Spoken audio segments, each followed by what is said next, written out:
어떤 관리가 물어 이르되 선한 선생님이여 내가 무엇을 하여야 영생을 얻으리이까? 예수께서 이르시되 내가 어찌하여 나를 선하다 일컫느냐? 하나님 한 분 외에는 선한 이가 없느니라.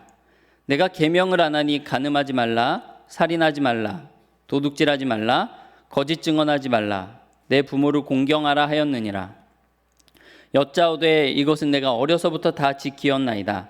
예수께서 이 말을 들으시고 이르시되 내게 아직도 한 가지 부족한 것이 있으니 내게 있는 것을 다 팔아 가난한 자들에게 나눠주라. 그리하면 하늘에서 내게 보화가 있으리라. 그리고 와서 나를 따르라 하시니 그 사람이 큰 부자이므로 이 말씀을 듣고 심히 근심하더라. 예수께서 그를 보시고 이르시되 재물이 있는 자는 하나님의 나라에 들어가기가 얼마나 어려운지 낙타가 바늘귀로 들어가는 것이 부자가 하나님의 나라에 들어가는 것보다 쉬우니라 하시니 듣는 자들이 이르되 그런즉 누가 구원을 얻을 수 있나이까? 이르시되 무릇 사람이 할 수 없는 것을 하나님은 하실 수 있느니라. 아멘.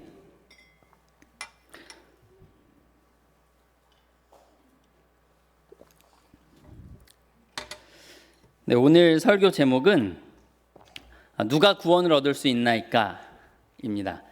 이 말은 같이 봉독해서 아시겠지만 예수님의 제자들이 예수님의 말씀을 듣고 당황하고 놀라서 주님께 보인 반응이었습니다. 오늘 본문에 등장하는 관리는 도덕적으로도 거의 완벽에 가까운 사람이었던 것 같고요. 경제적으로도 부유한 사람이었습니다. 두 가지 측면에서 아주 부유한 사람이었죠. 정말 탁월한 사람 아닙니까? 오늘날에도 경제적으로 부유한데 도덕적으로도 훌륭한 어떤 사람이 있다면 사람들은 그 사람을 칭찬할 겁니다. 그런 경우들을 참 많이 보죠. 재벌인데 미담이 있더라. 그럼 와, 저 사람은 돈도 많은데 착하기까지 하네 라고 하면서 매스컴에도 나오고 사람들이 참 칭찬합니다. 호감을 가져요. 그런데 이 사람을 향해서 주님께서 뭐라고 하셨냐면 오늘 본문에 보니까 재물이 있는 자는 하나님 나라에 들어가기가 얼마나 어려운지 낙타가 바늘귀로 들어가는 것이 부자가 하나님 나라에 들어가는 것보다 쉬우니라 라고 말씀하셨습니다. 여러분, 여기에서 우리가 오해하지 말아야 되는 게 있는데요. 부자가 하나님 나라에 들어가는 것이 어렵다면 그렇다면 반대로 가난한 사람은 하나님 나라에 들어가는 것이 쉽다고 말씀하시는 것인가 라는 생각을 할 수 있겠죠, 여러분. 하지만 그런 말이 아닙니다. 물론 주님께서 다른 본문에서는 가난한 자는 복이 있다고 말씀을 하셨습니다. 하지만 오늘 본문의 맥락 속에서 예수님의 이 말씀, 부자가 천국에 들어가는 것이 어렵다라고 말씀하실 때는 반대로 가난한 자는 더 쉽다고 말씀하시는 것이 아닙니다. 당시 유대인들의 생각 속에는 어떤 생각이 있었냐면 부자는 아무나 되는 것이 아니라는 생각이 있었습니다. 하나님께서 복을 내려주셔야만, 하나님께 복을 받은 자가 부자가 되는 것이다 라는 개념을 가지고 있었어요. 구약 성경을 보시면 여러분도 아시다시피 하나님께 신실했던 사람들이 대체로 부도 함께 누렸다는 것을 알고 계시죠. 그러면 예수님께서는 유대인들의 이 고정관념을 깨고 경제적인 부유함을 악한 것이라고 말씀하고 계시는 걸까요? 아닙니다. 그런 말이 아닙니다. 예수님께서는 제자들에게 지금 이렇게 말씀하고 계시는 겁니다. 너희는 돈이 많고 또 도덕적으로도 탁월한 저 사람을 보고 하나님 나라에 가깝다고 생각했겠지만 저런 사람조차도 하나님 나라에 들어가는 것이 어려운 일이다. 아니, 불가능한 일이다 라고 말씀하시는 것이죠. 제자들도 이런 뜻으로 받아들였을 겁니다. 그래서 제자들이 절망한 것이죠. 만일 정말 문자 그대로 돈이 많은 부자가 하나님 나라에 들어가는 것이 어려운 것이다 라는 뜻이었다면 사실 경제적으로 부유하지 않았던 제자들 입장에서는 쾌재를 불렀겠죠. 우리는 가진 것이 별로 없으니 우리는 하나님 나라에 들어가는 것이 더 쉽겠군요 라고 대답을 했을 겁니다. 하지만 제자들은 그런즉 누가 구원을 얻을 수 있나이까 라고 물어봤다라는 것이죠. 여러분, 경제적인 부는 차치하고라도 도덕적으로 탁월한 사람이 구원을 받지 못한다 라는 것은 우리가 교리적으로는 그게 맞다라는 것을 알고 있지만 오직 예수 그리스도 이외에는 구원이 없다라는 것을 알고 있지만 심정적으로는 사실 지금도 많은 사람들이 여전히 받아들이기 힘들어하는 문제입니다. 며칠 전에 제가 SNS에서 이런 글을 본 적이 있습니다. 나는 기독교의 하나님이 도덕적으로 선한 사람이 믿지 않았다는 이유로 지옥에 보낸다는 것을 믿을 수가 없다. 기독교에서 말하는 하나님은 정의로우신 분이신데 도덕적으로 선한 사람이 인류에 유익하게 했음에도 불구하고 지옥에 보낸다면 정의롭지 못하기 때문이다 라는 식의 글을 봤습니다. 여러분은 이 문제에 대해서 어떻게 생각하십니까? 당연히 이 글의 댓글창은 난리가 났습니다. 좀 어그로를 끌었던 것 같아요, 이 사람이.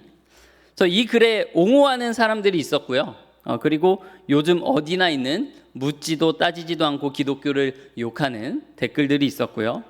또 기독교인으로 보이는 사람들이 이신칭의에 대해서 설명하는 댓글들이 있었습니다. 그뿐만 아니라 이러한 고민은 종교계 안에도 있습니다. 20세기 로마 카톨릭의 신학자인 칼 라너는 비슷한 얘기를 했는데요. 칼 라너는 어떤 개념을 이야기했냐면 익명의 그리스도인이라는 개념을 제시했습니다. 익명의 그리스도인이라는 개념이 뭐냐면 예수님의 이름을 직접 들어보지 못했거나 교회를 다니지 않더라도, 그러니까 복음을 듣지 못한 사람이에요. 복음을 듣지 못한 사람이라 하더라도 자신의 양심에 따라서 지극히 도덕적이고 선하게 살아가려는 불신자에 대해서 그들은 이름만 모를 뿐 사실상 무의식 중에 예수 그리스도의 은혜를 따라가는 익명의 그리스도인이나 다름없다라는 개념입니다. 다시 간단하게 정리해서 설명드리면 예수님을 믿지 않아도 도덕적으로 양심을 따라서 선하게 살면 구원을 받을 수 있다라고 말한 것이죠. 왜 도대체 이런 생각을 할까라는 생각을 해보면 사실 오늘 예수님의 제자들의 이 반응과 같은 반응이 아닌가라는 생각이 듭니다. 사실 우리도 살아가다 보면 혼동스러울 때가 있지 않으세요? 교회 밖에서 만나게 되는 사람들 가운데 정말 좋은 사람들이 있어요. 네. 정말 좋은 사람을 만나면 무슨 생각이 드냐면 이분 이렇게 착한 것을 보니까 교회 다니시나? 라는 생각이 듭니다. 그래서 기회가 왔을 때 물어보죠. 저 혹시 교회 다니세요? 이렇게 물어보면 이제 대답이 예, 교회 다닙니다 라고 하면 속으로 역시 그럴 줄 알았어. 그러니까 이렇게 착하시지 라는 생각이 되지만 대답이 아니요, 저 교회 안 다니는데요 라고 하면 뭔가 좀 마음이 서운하면서도 좀 혼란스러운 마음이 생깁니다. 물론 저만 그럴 수도 있습니다. 예수님을 안 믿는데 어떻게 이렇게 사람이 좋을 수가 있지? 어떻게 모태신앙인 나보다 더 좋을 수 있지? 어떻게 목사인 나보다 더 인품이 좋을 수가 있지? 물론 제가 인품이 좋지는 않습니다. 실제로 제가 지금 운동하러 다니는 곳에서 경험하고 있는 일이에요. 그래서 밖에서는 제가 사실 목사라고 불리는 것을 좋아하지 않는데 벌써 다 알아버리셨어요. 같이 운동하시는 분들이. 그래서 서로는 서로 간의 이름을 부르는데 저는 저만 목사님이라고 불러요. 그래서 상당히 부담스럽습니다. 근데 같이 운동하시는 분들 중에 어떤 분들은 정말 인품이 훌륭해요. 목사님 같은 분이 있습니다. 눈빛도 따뜻하시고요. 적당히 품위도 있으시고 또 필요할 때는 카리스마도 있으십니다. 말투나 제스처도 상당히 매너가 있으시고 그리고 겸손함과 재치까지 두루 갖추고 계시는 분이 있어요.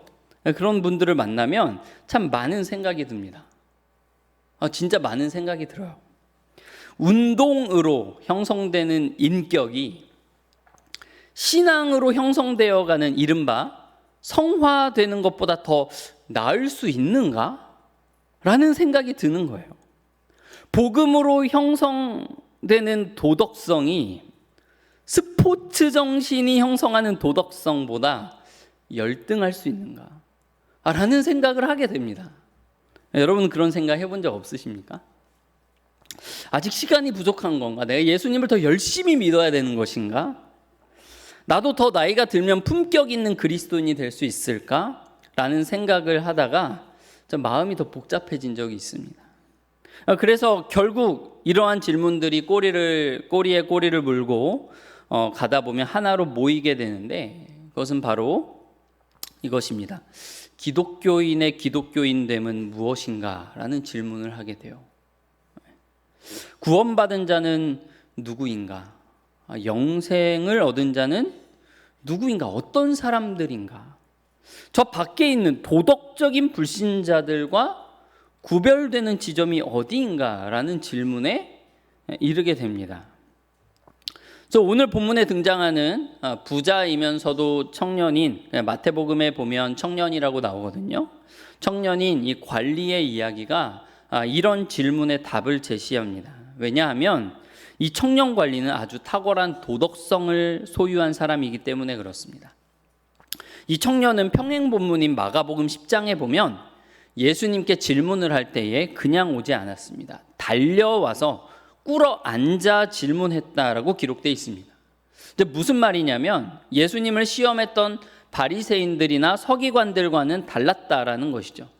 그들은 예수님을 시험하고자 여러 질문을 던졌지만 이 관리는 정말 간절했습니다. 유대인들은 우리 조선시대의 선비와 비슷하게 달리지 않았거든요. 웬만하면 달리지 않았습니다. 아무리 급한 일이 있어도 달리지 않았습니다. 그래서 누가복음 15장에 탕자를 보고 달려오는 아버지가 달려왔다라는 것이 유대인들에게는 큰 충격이 되었을 거예요. 그런데 달려왔다라는 것은 이 청년이 지금 자기 체면까지 다 내려놓고 예수님께 간절한 마음으로 왔다는 뜻입니다. 이 청년은 평생 그렇게 간절한 마음을 가지고 살았을 겁니다.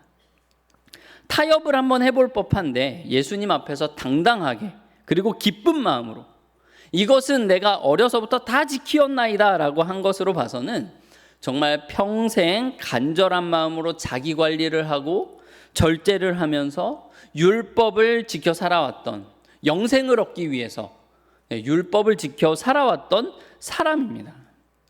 그렇게 달려와서 예수님께 질문합니다. 18절에 보면 선한 선생님이여 내가 무엇을 하여야 영생을 얻으리까?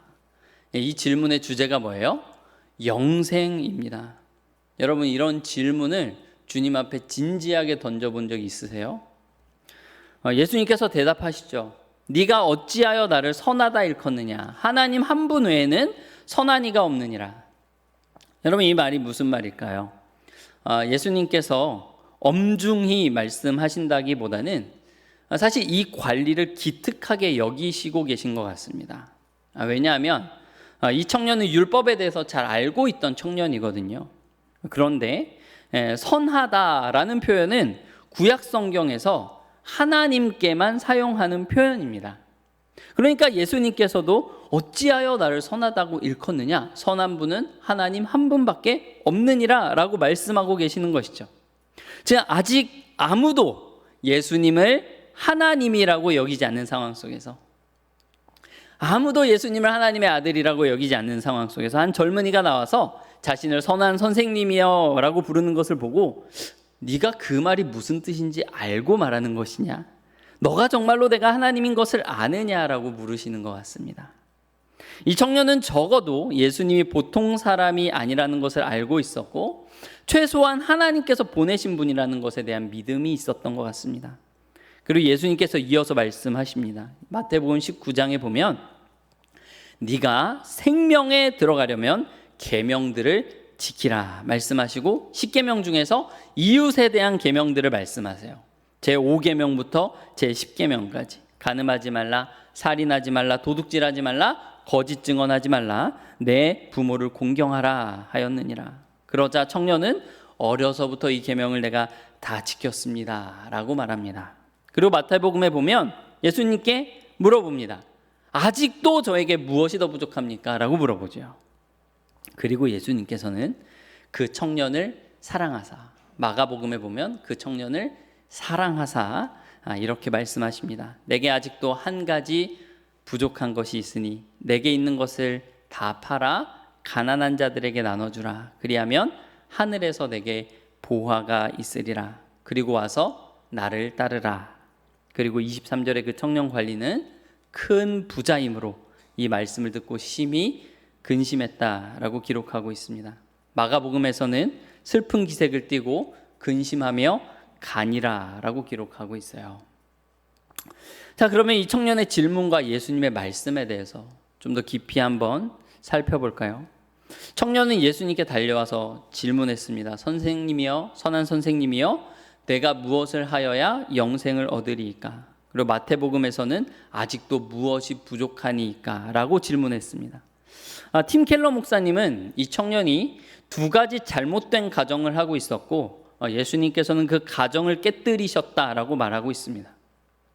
두 가지 잘못된 가정은 뭐냐면, 첫째, 구원은, 기독교는 내 삶에 무언가를 더하는 것이다, 추가하는 것이다 라는 가정이고, 둘째는 기독교는 내가 무언가를 행하는 것, 두의 문제이다 라고 생각하는 가정입니다.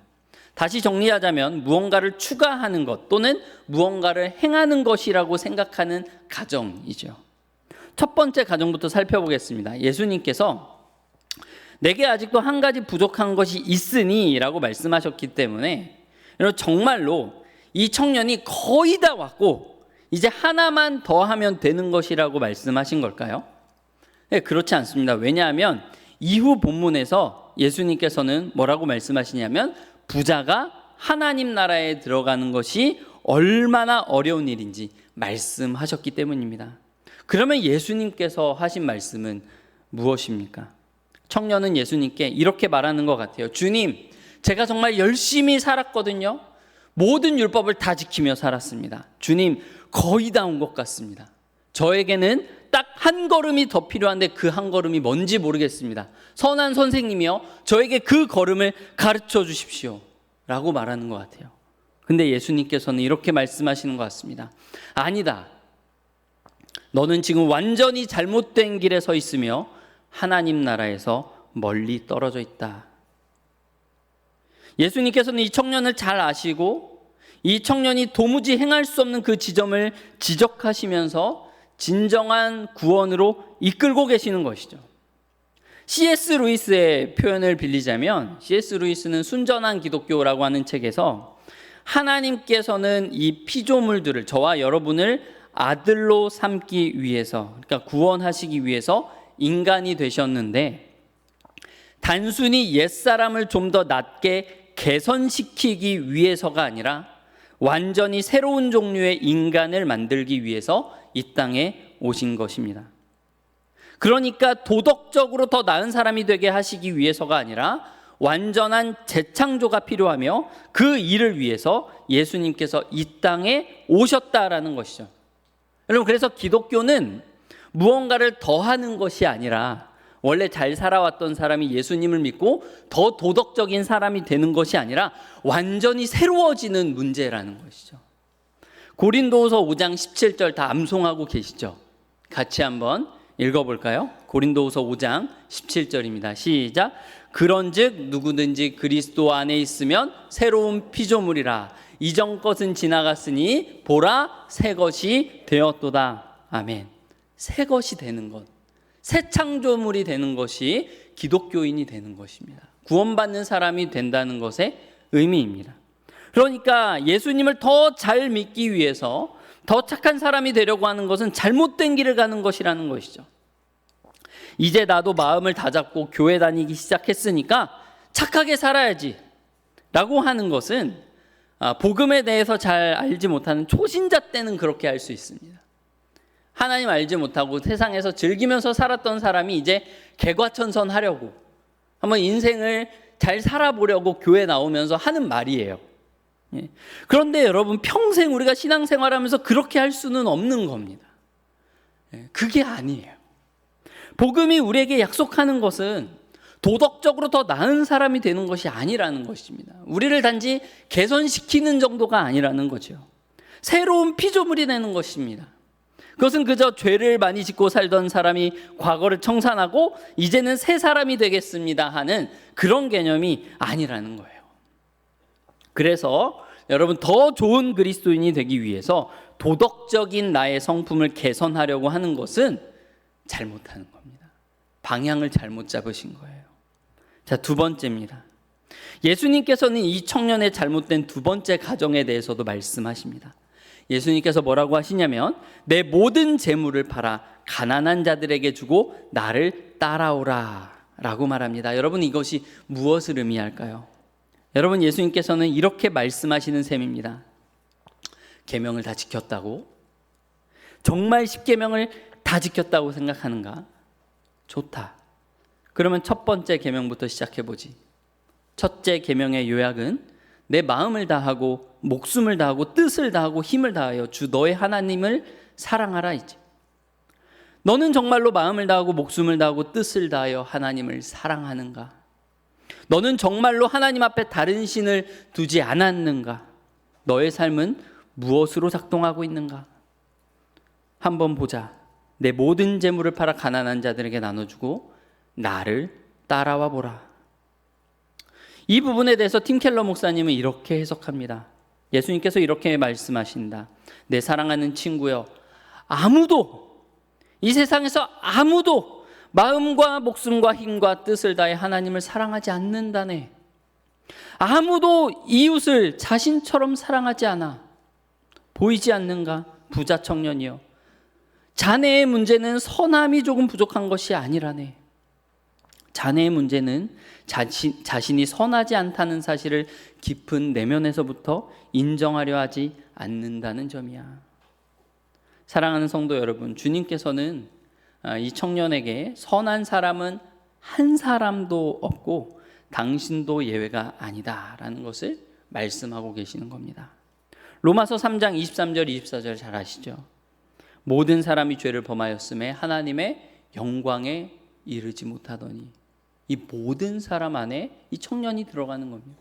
이 모든 사람 안에 여러분이 안 들어갑니까? 저와 여러분이 포함되어 있지 않습니까?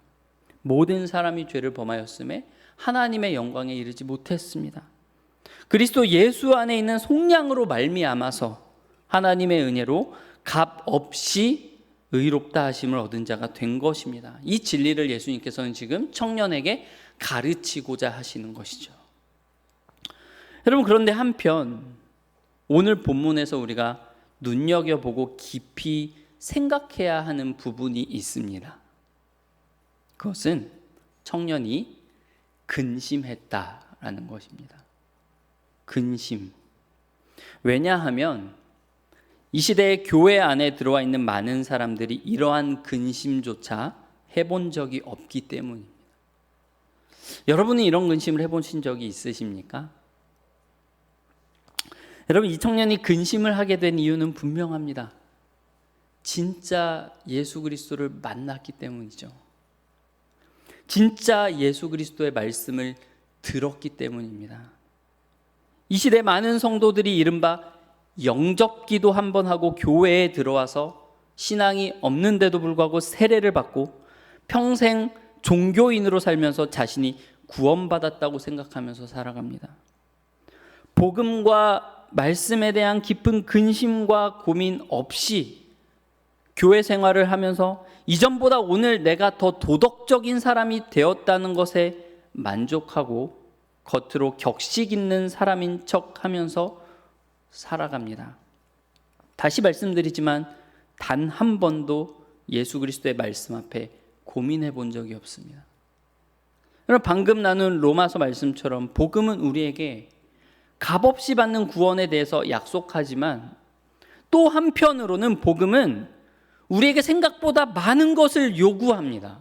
여러분, 그것은 구원의 조건은 아니지만, 그렇게 해야만 구원을 얻는 것은 아니지만, 복음은 우리에게 필연적으로 요구하게 되는 어마어마한 것들이 있다라는 것이죠. 마태복음 13장 44절에서 46절 말씀 같이 한번 읽어보겠습니다. 시작. 천국은 마치 밭에 감추인 보화와 같으니 사람이 이를 발견한 후 숨겨두고 기뻐하며 돌아가서 자기의 소유를 다 팔아 그 밭을 사느니라. 또 천국은 마치 좋은 진주를 구하는 장사와 같으니 극히 값진 진주 하나를 발견하며 가서 자기의 소유를 다 팔아 그 진주를 사느니라. 아멘. 여러분, 만일 우리를 위해 십자가에 죽으신 예수 그리스도께서 정말로 창조주 하나님이시라면 우리는 어떻게 살아야 됩니까? 그분이 정말로 부활하셔서 하늘에 오르사 보좌에 좌정하셨다면, 그리고 온 만물을 다스리시는 분이라면, 그리고 반드시 심판하러 다시 오신다면 우리는 어떻게 살아야 합니까? 무엇을 바라보며 살아야 됩니까? 예수 그리스도께서 만유의 주님이시오 십자가의 보혈로 저와 여러분을 구속하셔서 사셔서 우리의 주가 되셨다면 우리는 어떻게 살아야 하는 것입니까? 그럼 만일 여기 계신 분들 중에 예배에 나오긴 하지만 기독교가 가볍게 여겨지시거나 아니면 기독교 교리를 보니까, 설교를 들어보니까 모순이 참 많아요.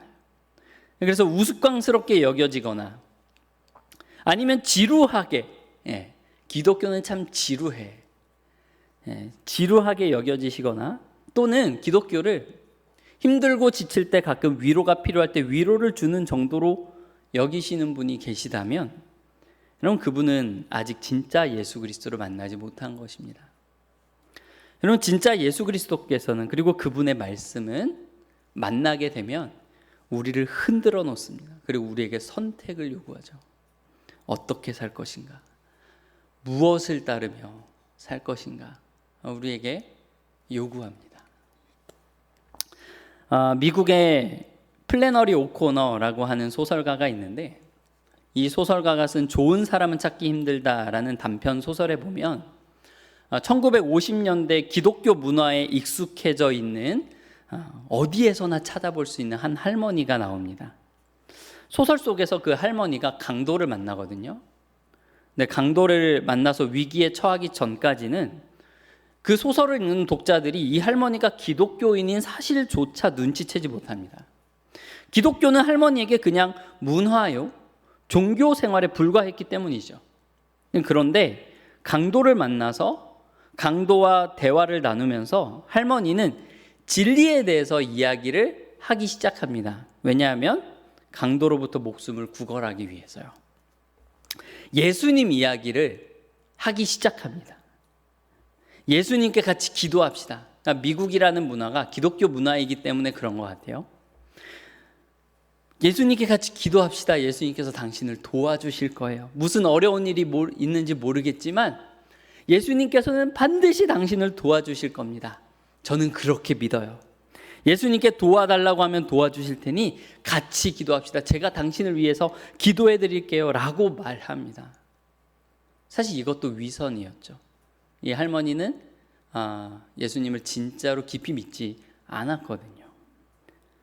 그런데 이 할머니와의 대화 중에 강도가 예수님은 없다라고 생각하고 기독교 진리는 다 거짓이라고 생각하며 자기 마음대로 살아가는 강도가 뜻밖의 말을 하기 시작합니다. 뭐라고 하냐면, 죽은 자를 일으킨 사람은 예수님밖에 없고 만일 그것이 사실이라면 우리는 모두 모든 것을 버리고 그분을 따라야만 하죠. 당신처럼 이렇게 살고 있으면 안 됩니다. 정말 기독교 진리가 사실이라면, 정말 예수께서 죽은 자를 다시 살리시는 것이 사실이라면 우리는 이렇게 살면 안 됩니다. 그러나 그렇지 않다면 우리는 남아있는 짧은 시간 동안에 최대한 즐기며 사는 것밖에는 남은 선택이 없습니다. 그래서 저는 이렇게 즐기면서 사는 거예요 라고 말합니다. 그리고 자신이 예수님이 부활하신 것을 직접 눈으로 보았다면 저는 이렇게 살지 않았을 거예요 라고 말해요.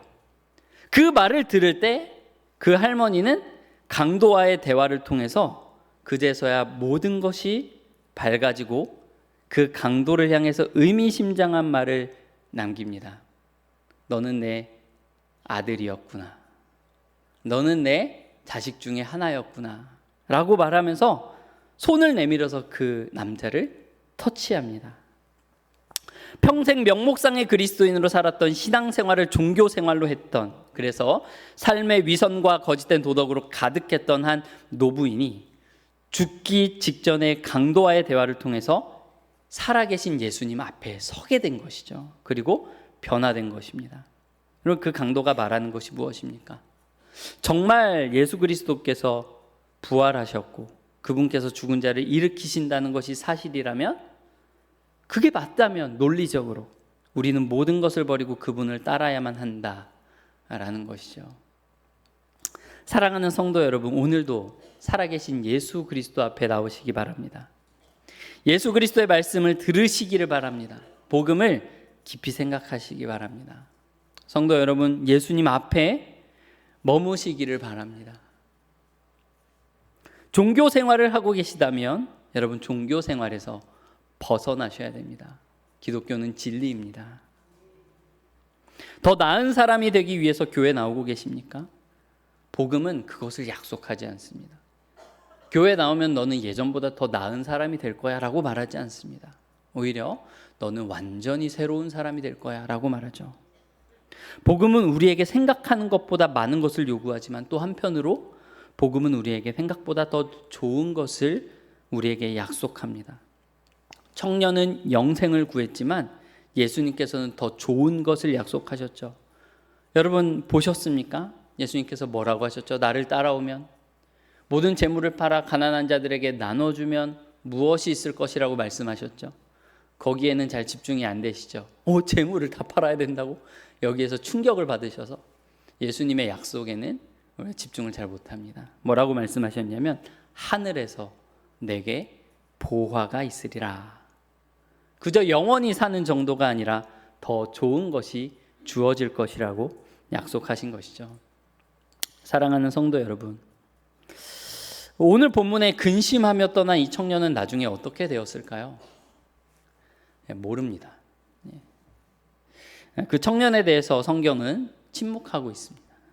왜냐하면 예수님의 말씀에 대한 반응은 저와 여러분의 몫이기 때문입니다. 그러면 청년은 어떻게 했어야 할까요? 오늘 설교 제목으로 돌아가 볼까요? 그런즉 누가 구원을 얻을 수 있나이까? 예수님이 뭐라고 대답하십니까? 무릇 사람이 할 수 없는 것을 하나님은 하실 수 있느니라. 아멘. 무릇, 모든 사람이 할 수 없는 것을, 사람이 불가능한 일을 하나님은 하실 수 있느니라. 청년은 자신의 무능함을 인정하고 자신이 모든 계명을 지켰다고 말했으나 사실은 하나의 계명조차 제대로 지키지 못했음을 예수님 앞에 인정하고 예수님 앞에 머물러야 했습니다. 우리의 무능함을 드러내는 참된 하나님의 율법 앞에 자신의 비참함을 인정하고 예수 그리스도 앞에 머물러야 했습니다. 아니, 아직 자신의 비참함이 인정되지 않을지라도, 내가 그렇게 못난 사람이었나? 라는 것이 아직 인정하고 싶지 않아서 슬픈 마음을 가지고 있을지라도, 근심이 되고 마음에 찔림을 받아서 슬픈 마음이 있을지라도 여전히 그분 앞에 머물러야 했습니다. 그러면 마가복음에서 말씀하신 바 예수님의 그 마음, 그 청년을 사랑하신 예수님의 마음을 발견할 수 있었을 것입니다. 그러면 여러분, 기독교인의 구별됨은 어디에서 오는 것입니까? 신앙생활은 무엇입니까? 기독교인의 기독교인됨은 무엇입니까? 영생을 얻은 자는 누구입니까? 성화가 된다는 것은 무엇입니까? 어제보다 오늘 더, 오늘보다 내일 더 좋은 사람이, 도덕적으로 좋은 사람이 된다는 것입니까? 그렇지 않습니다. 품위 있고 격식 있는 사람으로 포장하는 것이 신앙생활이 아니에요. 말투를 고치고 눈빛을 교정하고 인자한 미소를 연습하는 것이 성화가 아닙니다. 예수님의 말씀 앞에, 참된 복음의 말씀 앞에 날마다 서는 것이 성화입니다.